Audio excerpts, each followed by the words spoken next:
I was recently speaking with a contact who follows Middle Eastern politics obsessively. When the news broke about the limited military exchange between Israel and Iran this past April, his demeanor completely shifted.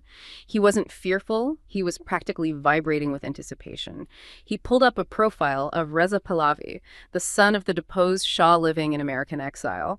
And with total conviction, he pointed to the screen and said, "This is the moment, the cracks are forming, the monarchy is coming back." To him, every Israeli missile was a stepping stone for the prince to reclaim a throne lost nearly half a century ago. But then I asked a simple question.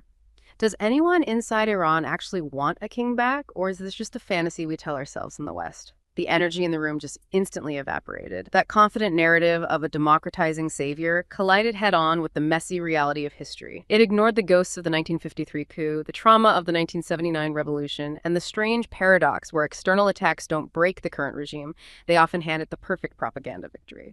It made me realize we aren't watching a political strategy. We're watching a historical echo, trying to solve a 2024 problem with a 1973 mindset. And that is such a perfect way to frame this. Because what's fascinating here is how that single year, 1979, created these twin geopolitical crises, whose echoes still define the entire region. We so often simplified a story of the Middle East into, post 9/11 headlines. But the true foundational elements for all the modern conflicts, the unintended rise of global militancy, the intense Shia-Sunni power struggle, and the institutional evolution of the Islamic Republic of Iran, they were all laid down simultaneously in two distinct locations, Tehran and Kabul.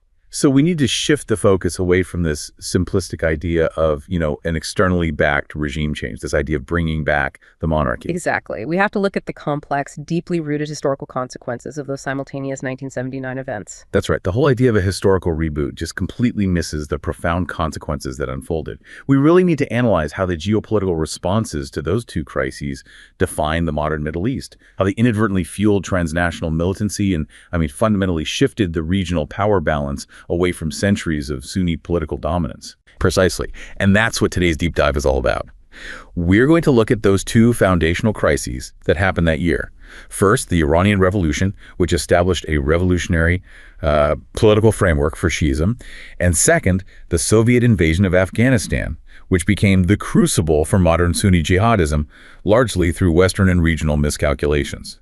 Okay, let's unpack this. It sounds like we have three major areas we need to cover in detail. First, we have to look at that Cold War catalyst in Afghanistan, what was known as Operation Cyclone, and how that program inadvertently engineered the conditions for modern fundamentalism.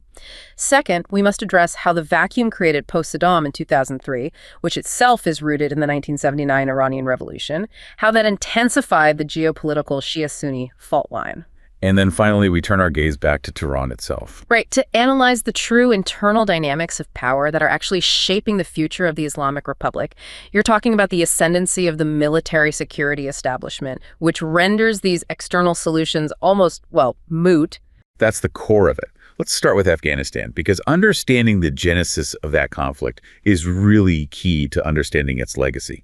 The conflict didn't actually start with the massive Soviet invasion in December 1979, which is what most people assume. It started earlier, right? It began earlier, yeah. April 1978, that's when the pro-Soviet People's Democratic Party of Afghanistan, or PDPA, seized power in a really violent coup, assassinating the sitting president. And the subsequent pro-Soviet government, the Democratic Republic of Afghanistan, they didn't exactly tread lightly. It sounds like they immediately provoked the resistance. Oh, they provoked resistance because of their immediate and, frankly, brutal political and cultural revolution. The PDPA government, under Nur Muhammad Taraki and then Hafizullah Amin, they attempted these sweeping radical measures. Forced land redistribution, mandatory educational improvements, particularly for women, which dramatically challenged traditional rural structure. That was the violence that came with it. It was the violence. These reforms were coupled with mass executions and political repression on a scale that was without precedent in Afghan history. Right. And crucially, this included the systematic killing of many conservative religious leaders who were seen as a direct threat to their secular socialist vision. That brutal repression is what immediately ignited the Mujahideen revolt. And it's important to note that even this earliest resistance was already drawing inspiration from what was happening in Iran at almost the exact same time. Absolutely. The rebellion really started to take shape with the March 1979 uprising in the western city of Herat. This region has deep historical and linguistic ties to Iran, so they saw an immediate, visceral reaction to the secular rule. The revolutionary rhetoric of Iran's Ayatollah Ruhollah Khomeini, even at that early stage, it inspired Afghans of all sects, Sunnis and Shiites, to violently resist the pro-Soviet changes. It just proved the power of religious ideology as a rallying cry. So the U.S. response, Operation Cyclone, actually began modestly during the Carter administration, months before the December 1979 Soviet invasion. That's a detail that completely reframes the narrative that the U.S. was purely reacting to the invasion. It is a critical distinction.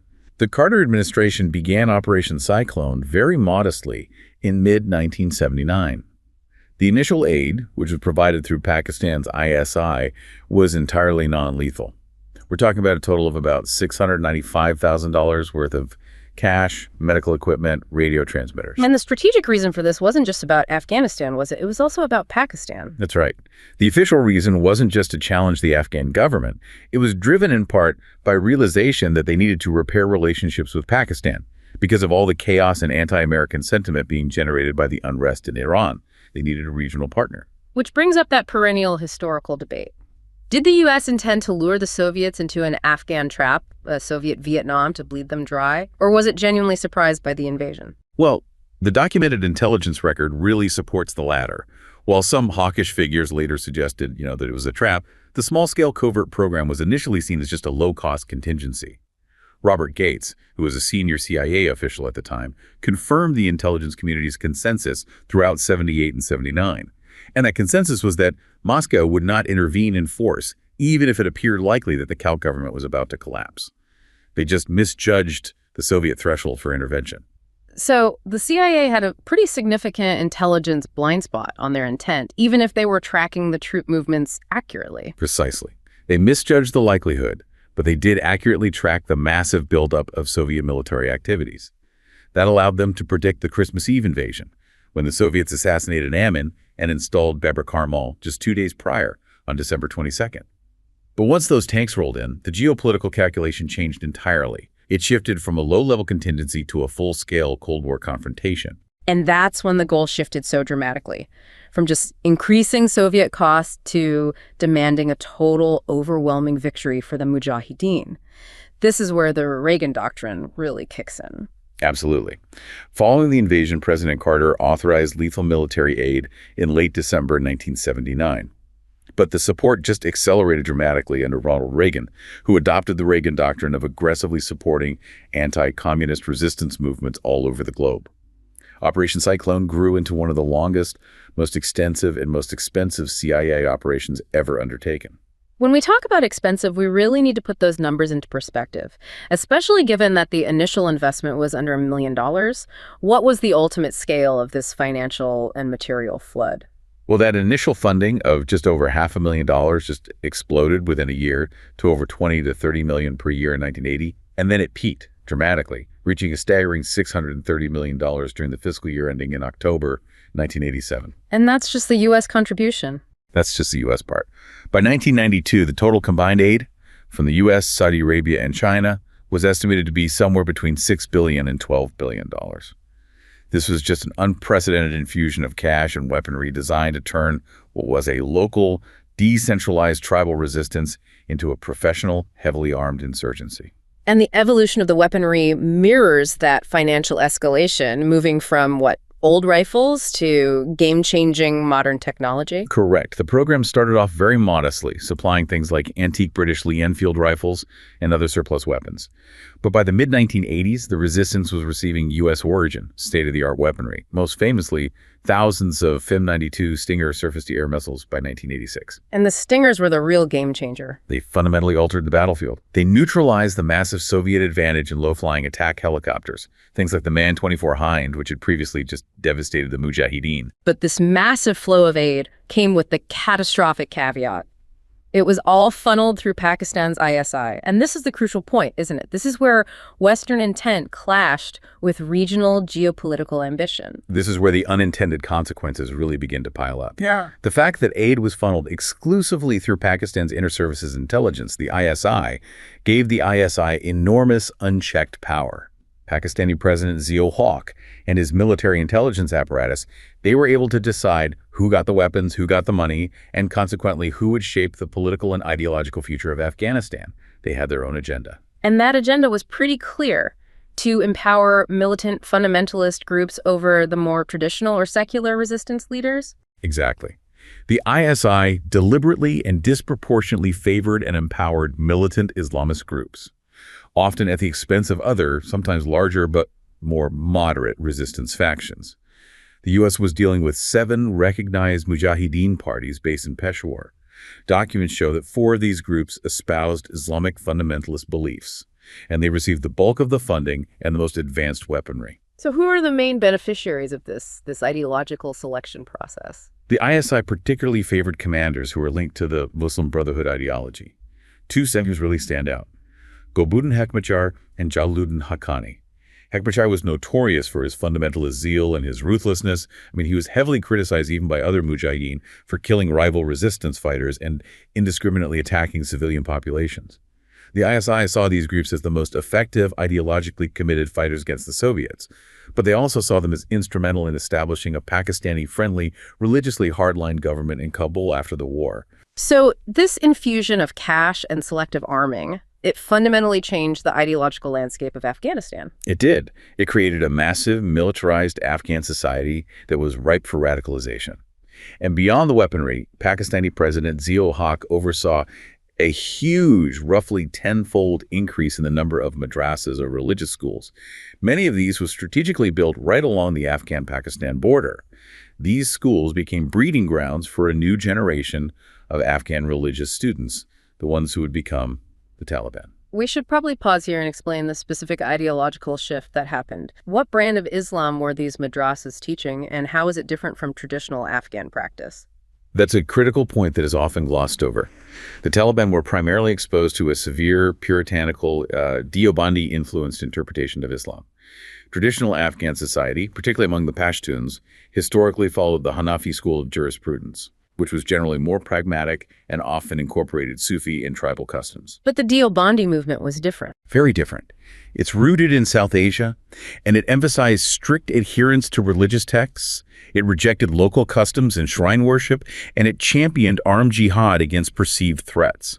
It was a severe, rigid interpretation that had not previously played a significant political role in Afghan culture or history. And yet it was systematized and militarized through these ISI-backed border schools.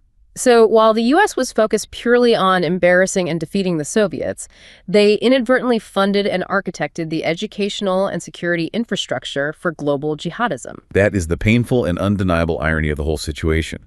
While official sources and journalists confirm U.S. funding went exclusively to Afghan mujahideen, not directly to the thousands of non-Afghan or Arab volunteers like Osama bin Laden who arrived to assist, the infrastructure support was absolutely critical. And how direct was the link between Operation Cyclone and the creation of groups like al-Qaeda? The link is specific and documented through these commander networks. We mentioned Jalaluddin Haqqani, a CIA-backed commander who received direct cash payments and massive weapon supplies. Haqqani's network was fundamental. He's documented as having done more than any other commander network in Afghanistan to nurture and support Arab volunteer fighters, seeding al-Qaeda's birth. He provided them with training camps, operational space, and a protective umbrella under his powerful ISI-funded network. So no, the U.S. didn't fund al-Qaeda, but it funded the specific commanders who nurtured its creation. What's truly shocking is the geopolitical cynicism when the Soviets, under Gorbachev, finally wanted out. The goal wasn't stability, it remained purely punitive. Absolutely. Gorbachev began seeking a way out, calling the war a bleeding wound. And by the mid-1980s, the Soviets offered to work with the U.S. to ensure a peaceful transition and prevent civil war or the rise of a fundamentalist Islamic state. The U.S. rejected these entreaties. The documented goal was to oust and embarrass the Soviets publicly, not nation-building or stability. And the result was just a vacuum and a total descent into chaos. Yes. The political vacuum combined with a heavily militarized society. You have to remember, some 1.5 million Afghans died between 1979 and 1996. It all contributed directly to the ensuing civil wars and instability. That chaos allowed the fundamentalist groups, born and nurtured during Operation Cyclone, to take root and eventually seize power as the Taliban. The Cold War victory was achieved, But the radical transnational legacy of Operation Cyclone was just beginning to manifest globally. So if Afghanistan shows how the Cold War engineered modern Sunni militancy, the events in Iran that same year, 1979, completely reset the regional power struggle. It established the modern Shia-Sunni fault line that dominates the headlines today. That's the second pillar of the 1979 legacy. The Iranian Revolution was revolutionary not just domestically, but theologically.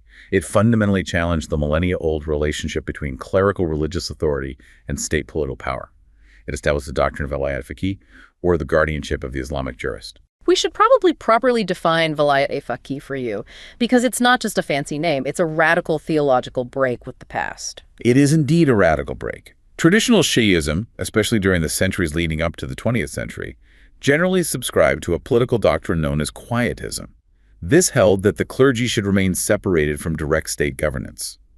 The logic was that legitimate political rule could only be fully exercised by the 12th Imam, the Mahdi, who was currently in occultation. So clerics were meant to provide moral and spiritual guidance, not run ministries or command armies. And Khomeini's doctrine just shattered that. It shattered it. Velayat-e asserts that in the absence of the Mahdi, the most qualified senior jurist, the faqih, who was Khomeini himself, must assume political guardianship over the nation.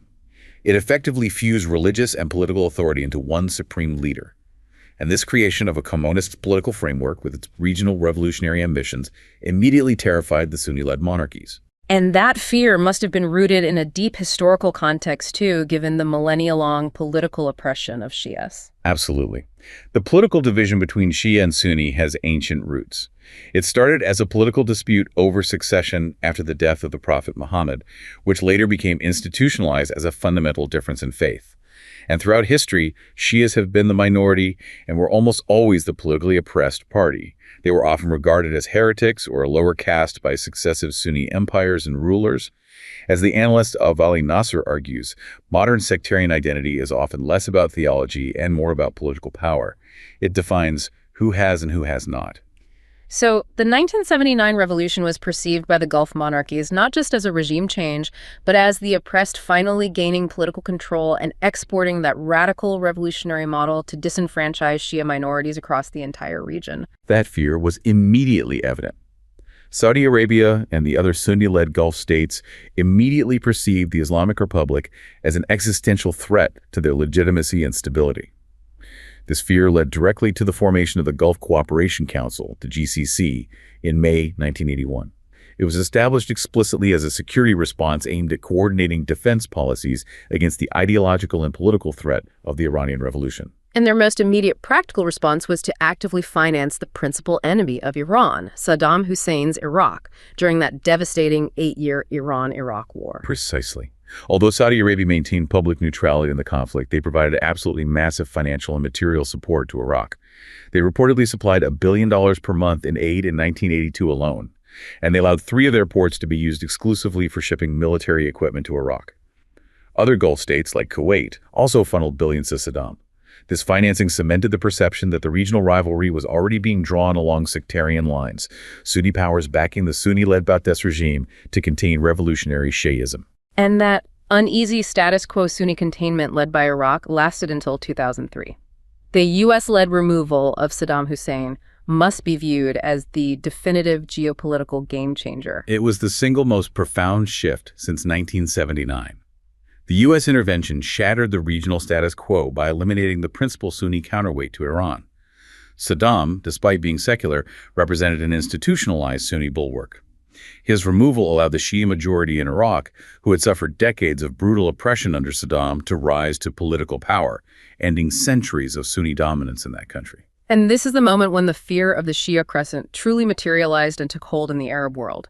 It defined the regional security debate for the next 2 decades. Yes, this radical power shift fueled the Shia crescent fear, which was famously articulated by Jordan's King Abdullah II. He suggested a chain of dominant Shiite influence stretching from Iran through the newly Shia-led Iraq into Syria, which is ruled by the Alawi sect, a branch of Shiism, and down to Lebanon with Hezbollah. For Sunni elites, this scenario was catastrophic. It represented Iran successfully projecting power into the Levant and threatening their own territorial and political legitimacy. But the core question remains, is this a religious conflict Or is religion merely a convenient flag for pure power politics? This is where we have to engage the analytical frameworks. The constructivist view would emphasize that this divide is fueled by genuine transnational Shia identity, historical grievances, and religious narratives that resonate with marginalized populations. However, the neo-realist explanation, which is highly favored by regional analysts, argues that this rivalry is primarily a byproduct of regional-level power balancing and state security interests. So if it's neo-realist, the conflict is about state survival, not a theological debate. Exactly. Sunni elites don't primarily fear the Ayatollahs for their theology.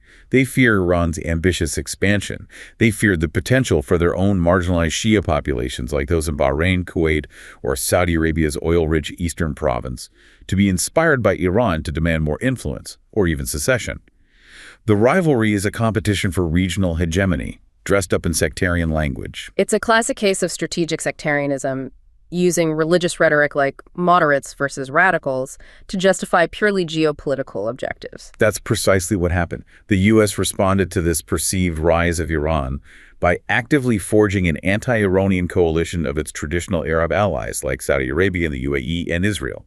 The strategy involved massive arms sales. We saw a major $50 billion arms package in 2007 to Gulf states and Israel, and a conscious policy alignment that saw the U.S. lining up with the Sunnis against the Shias in this broader sectarian divide, viewing Iran as the primary source of instability. So the key players are using sectarian rhetoric deliberately as a political tool. Absolutely. Sectarian talk becomes this multi-purpose tool for containment.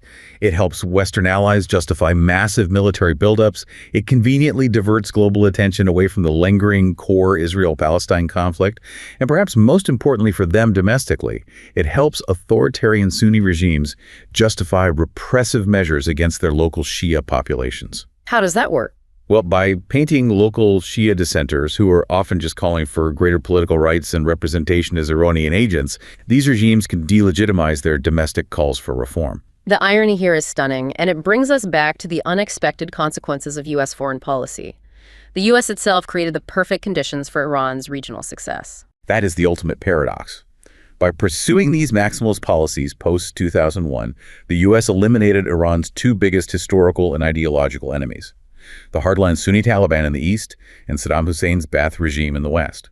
And then, by setting up a Shia-led government in Iraq next door, the U.S. replaced an enemy with a potential ally. It effectively cleared the geopolitical field for Iran to become the most significant regional power it is today, without Iran having to fire a single shot against its major rivals. So let's focus on the epicenter of this rivalry, Iran and Saudi Arabia. Their relationship is the perfect case study for this strategic sectarianism. Their relations have been defined by these cycles of intense conflict and then periodic cautious thaws. We should probably look at two major historic flashpoints. First, the fatal 1987 Hajj clashes. In July of '87, Iranian pilgrims, backed by Tehran, held a massive political demonstration in Mecca, chanting anti-American and anti-Israeli slogans. It escalated into violence with Saudi security forces. Over 400 people were killed, including over 200 Iranian pilgrims. Saudi Arabia immediately severed diplomatic ties, and Iran boycotted the Hajj pilgrimage for 2 years. It showed how quickly religious rituals can become political flashpoints. And the diplomatic low point in recent memory was the aftermath of the 2016 execution of a prominent Shiite cleric. That was the second crucial flashpoint. In January 2016, Saudi Arabia executed the prominent Shiite cleric Sheikh Nimr al-Nimr. He was an outspoken critic of the Saudi regime and an advocate for the rights of the Shia minority in the eastern province. This execution triggered immediate widespread protests in Iran, which culminated in demonstrators burning and storming parts of the Saudi embassy in Tehran. And Saudi Arabia, along with several other Gulf states, immediately severed diplomatic ties, which initiated years of proxy warfare across Lebanon, Syria, and Yemen. The rhetoric from both sides has been consistently explosive, mirroring the intensity of their proxy wars. Indeed. Saudi Crown Prince Mohammed bin Salman has stated publicly that dialogue was impossible due to Iran's extremist ideology and its ambition to control the Muslim world. He even issued the chilling warning that Saudi Arabia would immediately acquire nuclear weapons if Iran develops one. And Iran throws the propaganda right back, often criticizing the Saudi regime as a puppet government of the U.S. that supports terrorists. They engage in a deep propaganda exchange. Iranian leaders criticize Saudi Arabia for its alliance with the U.S. and Israel, often claiming the Saudis are trying to gain the friendship of Islam's enemies. At the same time, they criticized Saudi Arabia for dealing harshly with Muslims, particularly their intervention in Yemen against the Houthis. Despite this ideological abyss, we did see a significant pragmatic diplomatic thaw, culminating in the 2023 China brokered deal to restore full diplomatic ties. Which just goes to show that state interests can sometimes override the ideology. It shows that while ideology drives conflict, state security, and economic interests, in this case, Saudi Arabia's need to secure its borders and focus on its Vision 2030 plan, can temporarily force a strategic de-escalation. All right, to really understand the limits of this rivalry and the ultimate limits of external intervention, we have to pivot to Tehran's internal political dynamics. You mentioned the regime is undergoing what analysts call an evolutionary regime change, moving away from its original clerical purity. Exactly. This moves us beyond the external focus, the anti-Iranian coalition and the monarchy fantasy, and into the actual shifting mechanics of power inside the Islamic Republic. The system Ayatollah Khomeini established after 1979 was a complex hybrid. It grafted clerical authority, the velayat-e faqih, onto Western-style republican institutions like an elected president and parliament. But this hybrid system has intensified internal struggles, a process that is accelerating dramatically under the infirm 85-year-old supreme leader Ayatollah Ali Khamenei. And this internal evolution is leading to the most profound structural shift: the erosion of clerical supremacy in favor of the military and security apparatus. The clerics are being displaced as the dominant political force. They're realizing that to maintain their religious role in society and prevent a complete revolution, they must compromise their political power. The clergy has become increasingly reliant on the security establishment, turning them into subordinates rather than supreme decision-makers. Does this erosion of the velayat-e faqih only happen internally, or is this theological tension reflected outside Iran as well? Oh, it's profoundly reflected outside. You just have to consider the immensely influential Iraqi Grand Ayatollah Ali Hussein al-Sistani. Sistani's views directly contrast with Iran's velayat-e faqih. He champions a doctrine closer to traditional quietism, calling for a clear separation of religious and political authority. Sistani accepts the political reality of a modern, lay-led nation-state. This distinction is crucial because it further fragments the notion of a monolithic, unified religious authority across the Shia world. It reduces Tehran's theological sway. So if the clergy is losing ground, the consensus is unequivocal about who is gaining it. The Islamic Revolutionary Guards Corps, or IRGC, they're the new center of gravity. How exactly did they achieve this displacement? Well, the IRGC capitalized on years of internal factionalism and crises to consolidate a total grip on the state. They've emerged as the system's undisputed center of gravity. This process intensified sharply during the presidency of Mahmoud Ahmadinejad, who was a non-cleric reliant on IRGC support.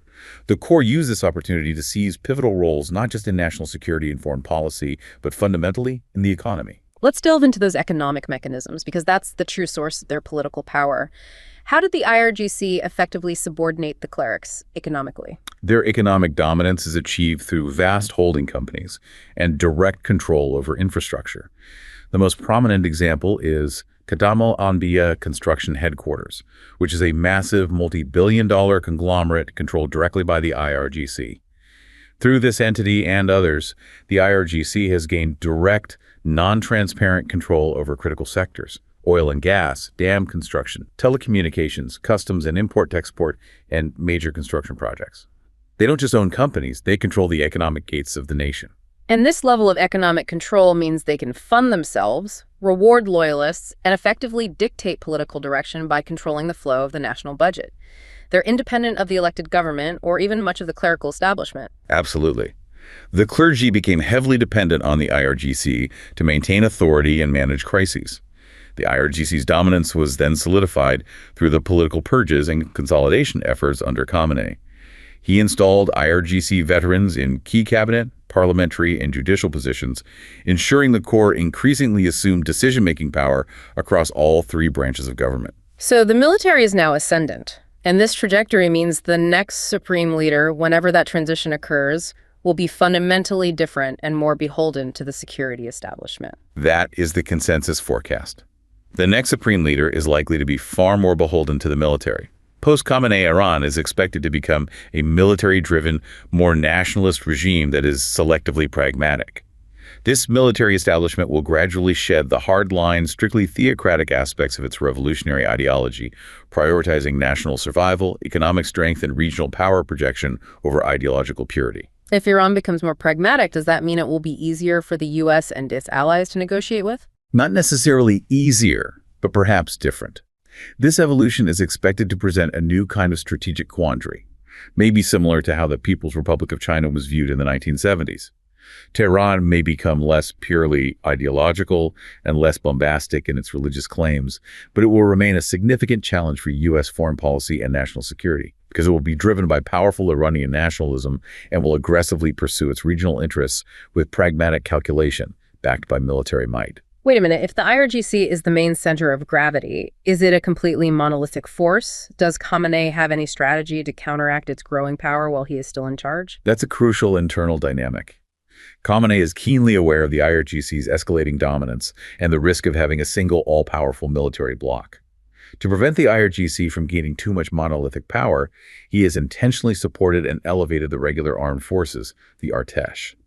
This involves providing the Artesh with high-profile appointments and increased resources, even while allowing the IRGC to maintain its economic footprint. So he's actively fostering a military dynamic, a kind of complex internal power balance, to ensure no single security faction can stage a coup or fully eclipse the supreme leader's authority. Exactly. It creates a complex dynamic where the IRGC, despite its superior political position, still has to get political buy-in from the Artesh leadership to exert total control over the political sphere, particularly during a major transition or crisis. This internal tension is a safeguard against an immediate, radical military takeover. Despite all the severe economic stress, the protests, and public disaffection, like the record-low election turnouts we've seen, the regime seems incredibly stable compared to its neighbors. Why does this robust security apparatus hold the line so effectively? The regime maintains stability because the IRGC-dominated security apparatus is robust, deeply rooted, and highly effective at neutralization.